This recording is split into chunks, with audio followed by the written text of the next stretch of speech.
Episode 14, When Commitment is Used Against You. You know, in any faith community, there's this really powerful force at play. It's something we all see as a virtue, but it's also something that can be twisted and honestly used against us. Today, we are going deep on commitment and specifically how it can be weaponized.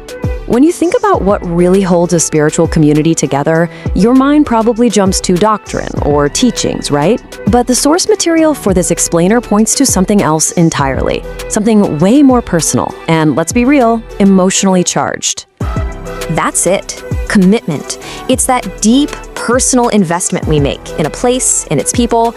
And because it's so personal, it can be used as this incredibly powerful emotional leverage, making the very idea of ever leaving feel, well, impossibly expensive. All right, so here's what we're going to walk through today. We'll start with why commitment is just so powerful. Then we'll look at the difference between healthy and weaponized commitment. We'll unpack the psychology behind what's called the sunk cost trap, reframe our thinking with what Scripture never taught, and then find a path towards some real clarity. Okay, let's dive right into our first section, the power of commitment. Why exactly does this one thing carry so much weight? Why does leaving a place you've been a part of for years feel like such a monumental, gut-wrenching loss? Well, it's because you've literally invested pieces of your life, your time, all those services and meetings, your energy, all the volunteering and serving, the relationships you've poured into that feel like family, and of course, your money. Every single one of these things acts like a thread, binding you to the community. And the more threads there are, the harder it is to even imagine cutting them. And that right there brings us to the real core of this whole thing. Look, commitment itself is a good thing, a beautiful thing, but there is a massive difference between a commitment that is healthy and one that has been turned into a weapon. Just look at the difference here. It's night and day. See, healthy commitment flows from you. It's this natural result of your own conviction, your love, your willing participation. It's an environment where, frankly, people are free to come and free to go. But weaponized commitment, that's pushed onto you. It uses pressure, guilt, and emotional leverage to keep you pinned in place. It's that subtle shift from an internal, I want to be here, to an external, you better stay here.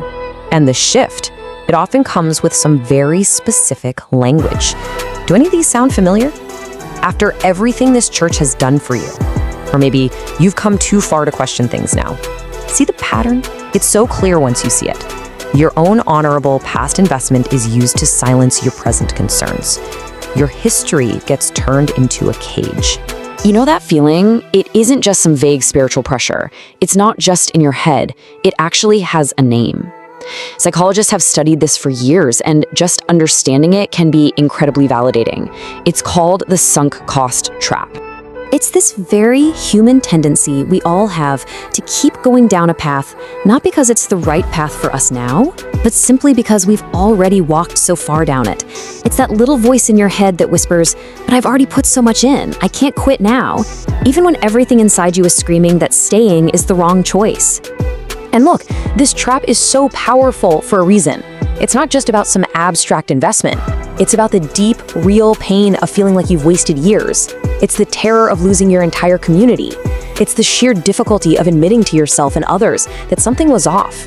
And it's the exhaustion of even thinking about starting all over again emotionally. Unhealthy systems, they get this. They understand this dynamic deeply, and whether they do it consciously or not, they absolutely rely on it. So if our own psychology can work against us like this, how in the world do we get out of that trap? Well, we have to reframe the entire conversation. And sometimes the best way to do that is to look at what the scriptures don't say. That can be just as illuminating as what they do say. I mean, really let that sink in for a second. This idea is the absolute bedrock of the sunk cost trap, but you won't find it anywhere in the teachings of Jesus. He never ever guilted people for their past when he was calling them into a new future. This is another huge one. There's often this subtle or sometimes not so subtle message that the institution and God are basically the same thing. They're not. Your faithfulness is to God, not necessarily to one specific organization or leader or building. And finally, this. You are never, ever asked to shut off your brain or your spirit just to honor the past. In fact, if you look at the Gospels, Jesus repeatedly called people to follow truth. even when it meant completely disrupting the path they were on and the history they came from. And this is where we get to a really critical turning point. It's that moment where a good and healthy thing, like commitment, crosses a line and becomes something else entirely, something that actually holds you captive. Okay, this is huge. This is about giving yourself permission. Permission to stop protecting certain things. You are not required to protect an investment that no longer aligns with truth. You don't have to defend a system that resists being examined. You don't have to prop up a structure that runs on guilt, or a leadership culture that treats honest questions like they're personal attacks. I want you to really hear this.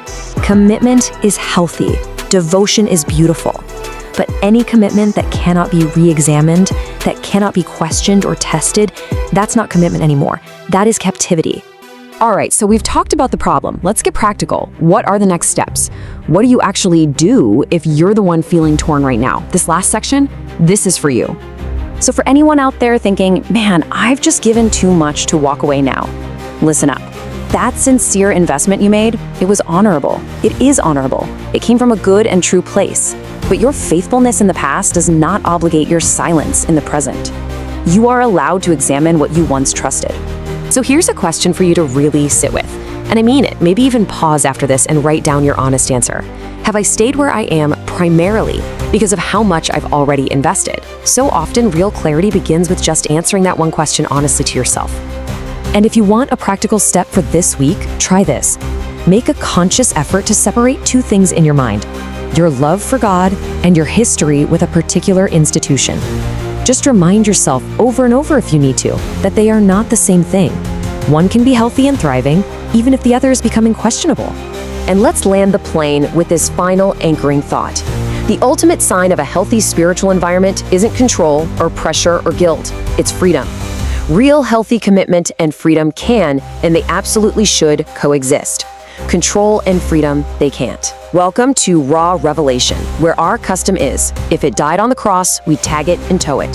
We stand on Hosea 4:6, because that warning was never to the world, it was to the priests.